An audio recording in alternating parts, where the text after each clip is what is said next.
욥기 6장. 욥이 대답하였다. 내가 겪은 고난을 모두 저울에 달아볼 수 있고 내가 당하는 고통을 모두 저울에 올릴 수 있다면 틀림없이 바다의 모래보다 더 무거울 것이니 내 말이 거칠었던 것은 이 때문이다. 전능하신 분께서 나를 관역으로 삼고 화살을 쏘시니 내 영혼이 그 독을 빤다. 하나님이 나를 몰아치셔서 나를 두렵게 하신다. 풀이 있는데 나귀가 울겠느냐? 꼴이 있는데 소가 울겠느냐? 싱거운 음식을 양념도 치지 않고 먹을 수 있겠느냐? 달걀 흰저위를 무슨 맛으로 먹겠느냐? 그런 것들은 생각만 해도 구역질이 난다. 냄새조차도 맡기가 싫다. 누가 내 소망을 이루어 줄까? 하나님이 내 소원을 이루어 주신다면, 하나님이 나를 부수시고 손을 들어 나를 깨뜨려 주시면 그것이 오히려 내게 위로가 되고, 이렇게 무자비한 고통 속에서도 그것이 오히려 내게 기쁨이 될 것이다. 나는 거룩하신 분의 말씀을 거역하지 않았다. 그러나 내게 무슨 기력이 있어서 더 견뎌내겠으며 얼마나 더 살겠다고 더 버텨내겠는가? 내 기력이 돌의 기력이라도 되느냐? 내 몸이 노쇠라도 되느냐? 나를 도와줄 리도 없지 않느냐? 도움을 구하러 갈 곳도 없지 않느냐? 내가 전능하신 분을 경외하든 말든 내가 이러한 절망 속에서 허덕일 때야말로 친구가 필요한데, 친구라는 것들은 물이 흐르다가도 마르고 말랐다가도 흐르는 개울처럼 미덥지 못하고 배신감만 느끼게 하는구나. 얼음이 녹으면 흙탕물이 흐르고 눈이 녹으면 물이 넘쳐 흐르다가도 날이 더워지면 쉬 마르고 날이 뜨거워지면 흔적조차 없어지고 마는 개울. 물이 줄기를 따라서 굽이쳐 흐르다가도 메마른 땅에 이르면 곧 끊어지고 마는 개울. 대마의 대상들도 물을 찾으려 했고 스바의 행인들도 그 개울에 희망을 걸었지만 그들이 거기에 이르러서는 실망하고 말았다. 그 개울에 물이 흐를 것이라는 기대를 했던 것을 오히려 부끄러워하였다. 너희가 이 개울과 무엇이 다르냐? 너희도 내 몰골을 보고서 두려워서 떨고 있지 않느냐? 내가 너희더러 이거 내놓아라 저거 내놓아라 한 적이 있느냐? 너희의 재산을 떼어서라도 내 목숨 살려달라고 말한 적이 있느냐? 아니면 원수의 손에서 나를 건져달라고 하길 했느냐?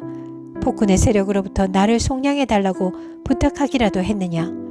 어디 알아듣게 말 좀 해보아라. 내가 귀 기울여 듣겠다. 내 잘못이 무엇인지 말해보아라. 바른 말은 힘이 있는 법이다. 그런데 너희는 정말 무엇을 책망하는 것이냐? 너희는 남의 말꼬투리나 잡으려는 것이 아니냐? 절망에 빠진 사람의 말이란 바람과 같을 뿐이 아니냐? 너희는 고아라도 제비를 뽑아 노예로 넘기고 이익을 챙길 일이라면 친구라도 서슴지 않고 팔아넘길 자들이다. 내 얼굴 좀 보아라. 내가 얼굴을 맞대고 거짓말이 하겠느냐? 너희는 잘 생각해 보아라. 내가 억울한 일을 당하지 않게 해야 한다. 다시 한번 더 돌이켜라. 내 정직이 의심받지 않게 해야 한다. 내가 혀를 놀려서 옳지 않은 말을 한 일이라도 있느냐? 내가 입을 벌려서 분별 없이 떠든 일이라도 있느냐? 욥기 7장. 인생이 땅 위에서 산다는 것이 고된 종살이와 다른 것이 무엇이냐? 그의 평생이 품꾼의 나날과 같지 않으냐? 저물기를 몹시 기다리는 종과도 같고 수고한 삭슬 애타게 바라는 품꾼과도 같다. 내가 바로 그렇게 여러 달을 허탈 속에 보냈다. 괴로운 밤은 꼬리를 물고 이어갔다.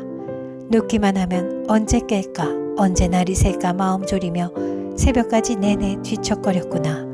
내 몸은 온통 구더기와 먼지로 뒤덮였구나. 피부는 아물었다가도 터져버리는구나. 내 날이 배틀의 북보다 빠르게 지나가니 아무런 소망도 없이 종말을 맞는구나. 내 생명이 한낱 바람임을 기억하여 주십시오. 내가 다시는 좋은 세월을 못 볼 것입니다. 어느 누구도 다시는 나를 볼 수 없을 것입니다. 주님께서 눈을 뜨고 나를 찾으려고 하셔도 나는 이미 없어졌을 것입니다. 구름이 사라지면 자취도 없는 것처럼 수월로 내려가는 사람도 그와 같아서 다시는 올라올 수 없습니다. 그는 자기 집으로 다시 돌아오지도 못할 것이고 그가 살던 곳에서도 그를 몰라볼 것입니다. 그러나 나는 입을 다물고 있을 수 없습니다. 분하고 괴로워서 말을 하지 않고는 견딜 수 없습니다. 내가 바다 괴물이라도 됩니까? 내가 깊은 곳에 사는 괴물이라도 됩니까? 어찌하여 주님께서는 나를 감시하십니까? 잠자리에라도 들면 편해지겠지. 깊이 잠이라도 들면 고통이 덜해지겠지 하고 생각합니다만 주님께서는 악몽으로 나를 놀라게 하시고 무서운 환상으로 저를 떨게 하십니다. 차라리 숨이라도 막혀버리면 좋겠습니다. 뼈만 앙상하게 살아있기보다는 차라리 죽는 것이 낫겠습니다. 나는 이제 사는 것이 지겹습니다. 영원히 살 것도 아닌데 제발 나를 혼자 있게 내버려 두십시오. 내 나날이 허무할 따름입니다. 사람이 무엇이라고 주님께서 그를 대단하게 여기십니까? 어찌하여 사람에게 마음을 두십니까? 어찌하여 아침마다 그를 찾아오셔서 순간순간 그를 시험하십니까? 언제까지 내게서 눈을 떼지 않으시렵니까? 침 꼴깍 삼키는 동안만이라도 나를 좀 내버려 두실 수 없습니까? 사람을 살피시는 주님, 내가 죄를 지었다고 하여 주님께서 무슨 해라도 입으십니까? 어찌하여 나를 주님의 관역으로 삼으십니까? 어찌하여 나를 주님의 짐으로 생각하십니까? 어찌하여 주님께서는 내 허물을 용서하지 않으시고 내 죄악을 용서해 주지 않으십니까? 이제 내가 숨져 흙 속에 누우면 주님께서 아무리 저를 찾으신다 해도 나는 이미 없는 몸이 아닙니까? 욥기 8장. 수아 사람 빌닷이 대답하였다. 언제까지 내가 그런 투로 말을 계속할 테냐? 내 입에서 나오는 말 거센 바람과도 같아서 걷잡을 수 없구나. 너는 하나님이 심판을 잘못하신다고 생각하느냐? 전능하신 분께서 공의를 거짓으로 판단하신다고 생각하느냐? 내 자식들이 주님께 죄를 지으면 주님께서 그들을 벌하시는 것은 당연한 일이 아니냐? 그러나 내가 하나님을 간절히 찾으며 전능하신 분께 자비를 구하면 또 내가 정말 깨끗하고 정직하기만 하면 주님께서는 너를 살리시려고 떨치고 일어나셔서 내 경건한 가정을 회복시켜 주실 것이다. 처음에는 보잘것없겠지만 나중에는 크게 될 것이다. 이제 옛 세대에게 물어보아라. 조상들의 경험으로 배운 진리를 잘 생각해 보아라. 우리는 다만 갓 태어난 사람과 같아서 아는 것이 없으며 땅 위에 사는 우리의 나날도 그림자에 지나지 않는다. 조상들이 내게 가르쳐주며 일러주지 않았느냐? 조상들이 마음에 깨달은 바를 말하지 않았느냐? 늪이 아닌 곳에서 왕골이 어떻게 자라겠으며 물이 없는 곳에서 갈대가 어떻게 크겠느냐? 물이 말라버리면 왕골은 벨 때가 아직 멀었는데도 모두 말라 죽고 만다. 하나님을 잊는 모든 사람의 앞길이 이와 같을 것이며 믿음을 저버린 사람의 소망도 이와 같이 사라져버릴 것이다. 그런 사람이 믿는 것은 끊어질 줄에 지나지 않으며 의지하는 것은 거미줄에 지나지 않는다. 기대어 살고 있는 집도 오래 서 있지 못하며 굳게 잡고 있는 집도 버티고 서 있지 못할 것이다. 비록 햇빛 속에서 싱싱한 식물과 같이 동산마다 그 가지를 뻗으며 돌 무더기 위에까지 그 뿌리가 엉키어서 돌 사이에 뿌리를 내린다고 해도 뿌리가 뽑히면 서 있던 자리마저 나는 너를 본 일이 없다고 모른 채 할 것이다. 살아서 누리던 즐거움은 이렇게 빨리 지나가고 그 흙에서는 또 다른 식물이 돋아난다. 정말 하나님은 온전한 사람 물리치지 않으시며 악한 사람 손잡아주지 않으신다. 그분께서 내 입을 웃음으로 채워주시면 내 입술은 즐거운 소리를 낼 것이니 너를 미워하는 사람은 부끄러움을 당할 것이며 악인의 장막은 자취도 없이 사라질 것이다.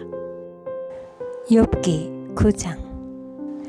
욥이 대답하였다. 그것이 사실이라는 것은 나도 잘 알고 있다. 그러나 사람이 어떻게 하나님 앞에서 의롭다고 주장할 수 있겠느냐? 사람이 하나님과 논쟁을 한다고 해도 그분의 천마디 말씀에 한마디도 대답하지 못할 것이다. 하나님이 전지전능하시니 그를 거역하고 온전할 사람이 있겠느냐? 아무도 모르는 사이에 산을 옮기시며 진노하셔서 산을 뒤집어 엎기도 하신다. 지진을 일으키시어 땅을 그 밑부리에서 흔드시고 땅을 받치고 있는 기둥들을 흔드신다. 해에게 명령하시어 뜨지 못하게도 하시며 별들을 가두시어 빛을 내지 못하게도 하신다.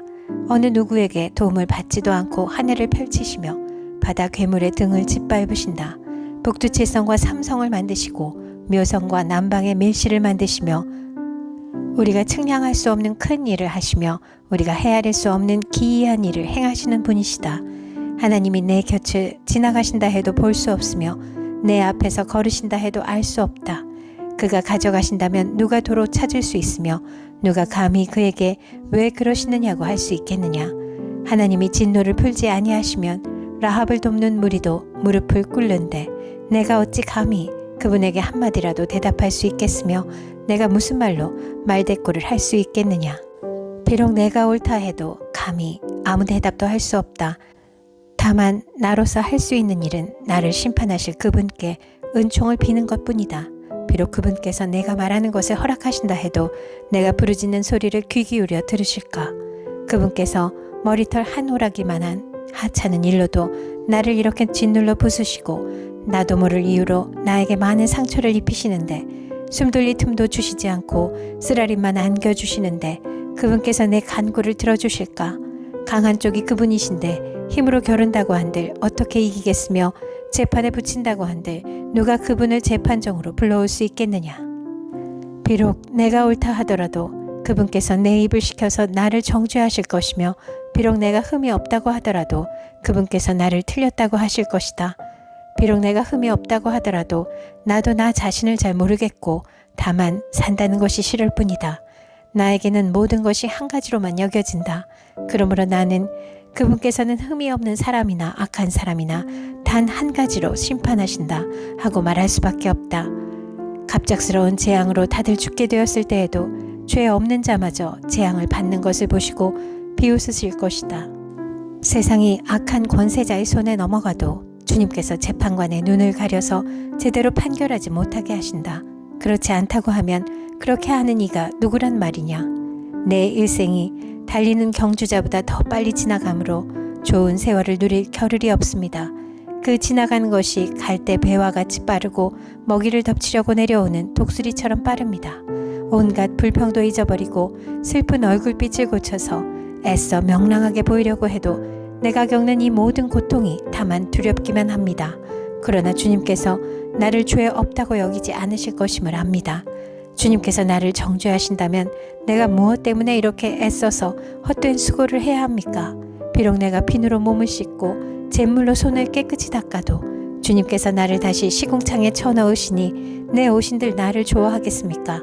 하나님이 나와 같은 사람이기만 하여도 내가 그분께 말을 할 수 있으련만 함께 법정에 서서 이 논쟁을 끝낼 수 있으련만 우리 둘 사이를 중재할 사람이 없고 하나님과 나 사이를 판결해 줄 리가 없구나.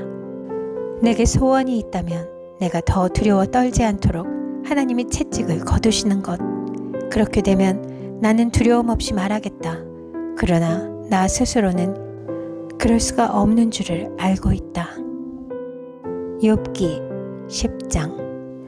산다는 것이 이렇게 괴로우니 나는 이제 원통함을 참지 않고 다 털어놓고 내 영혼의 괴로움을 다 말하겠다. 내가 하나님께 아뢰겠다. 나를 죄인 취급하지 마십시오. 무슨 일로 나와 같은 자와 다투시는지 알려주십시오. 주님께서 손수 만드신 이 몸은 학대하고 멸시하시면서도 악인이 세운 계획은 잘만 되게 하시니 그것이 주님께 무슨 유익이라도 됩니까? 주님의 눈이 살과 피를 가진 사람의 눈이기도 합니까? 주님께서도 매사를 사람이 보듯이 보신단 말입니까? 주님의 날도 사람이 누리는 날처럼 짧기라도 하단 말입니까? 주님의 햇수가 사람이 누리는 햇수와 같이 더덥기라도 하단 말입니까? 그렇지 않다면야 어찌하여 주님께서는 기어이 내 허물을 찾아내려고 하시며 내 죄를 들추어내려고 하십니까? 내게 죄가 없다는 것과 주님의 손에서 나를 빼낼 사람이 없다는 것은 주님께서도 아시지 않습니까? 주님께서 손수 나를 빚으시고 지으셨는데 어찌하여 이제 와서 나에게 등을 돌리시고 나를 멸망시키려고 하십니까? 주님께서는 진흙을 빚듯이 몸소 이 몸을 지으셨음을 기억해 주십시오. 어찌하여 주님께서는 나를 티끌로 되돌아가게 하십니까? 주님께서 내 아버지에게 힘을 주셔서 나를 낳게 하시고 어머니가 나를 품에 안고 젖을 물리게 하셨습니다. 주님께서 살과 가죽으로 나를 입히시며 뼈와 근육을 엮어서 내 몸을 만드셨습니다. 주님께서 나에게 생명과 사랑을 주시고 나를 돌보셔서 내 숨결까지 지켜주셨습니다. 그러나 지금 생각해보니 주님께서는 늘 나를 해치실 생각을 몰래 품고 계셨습니다. 주님께서는 내가 죄를 짓나 안 짓나 지켜보고 계셨으며 내가 죄를 짓기라도 하면 용서하지 않으실 작정을 하고 계셨습니다. 내가 죄를 짓기만 하면 주님께서는 가차없이 내게 고통을 주시지만 내가 올바른 일을 한다고 해서 주님께서 나를 믿어주시지는 않으셨습니다. 그러니 나는 수치를 가득 덮어쓰고서 고통을 몸으로 겪고 있습니다. 내 일이 잘 되기라도 하면 주님께서는 사나운 사자처럼 나를 덮치시고 기적을 일으키면서까지 내게 상처를 주려고 하셨습니다. 주님께서는 번갈아서 내게 불리한 증인들을 세우시며 내게 노여움을 키우시고 나를 공격할 계획을 세우셨습니다. 주님께서 나를 이렇게 할 것이라면 왜 나를 모태에서 살아나오게 하셨습니까? 차라리 모태에서 죽어서 사람들의 눈에 띄지나 않았더라면 좋지 않았겠습니까? 생기지도 않은 사람처럼 모태에서 곧바로 무덤으로 내려갔더라면 좋았을 것입니다. 내가 살 날도 이제 얼마 남지 않았습니다. 나를 좀 혼자 있게 내버려 두십시오. 내게 남은 이 기간만이라도 내가 잠시라도 쉴 수 있게 해주십시오. 어둡고 캄캄한 땅으로 내려가면 다시는 돌아오지 못합니다. 그리로 가기 전에 잠시 쉬게 해주십시오. 그 땅은 흑암처럼 캄캄하고 죽음의 그늘이 드리워져서 아무런 질서도 없고 빛이 있다 해도 흑암과 같을 뿐입니다.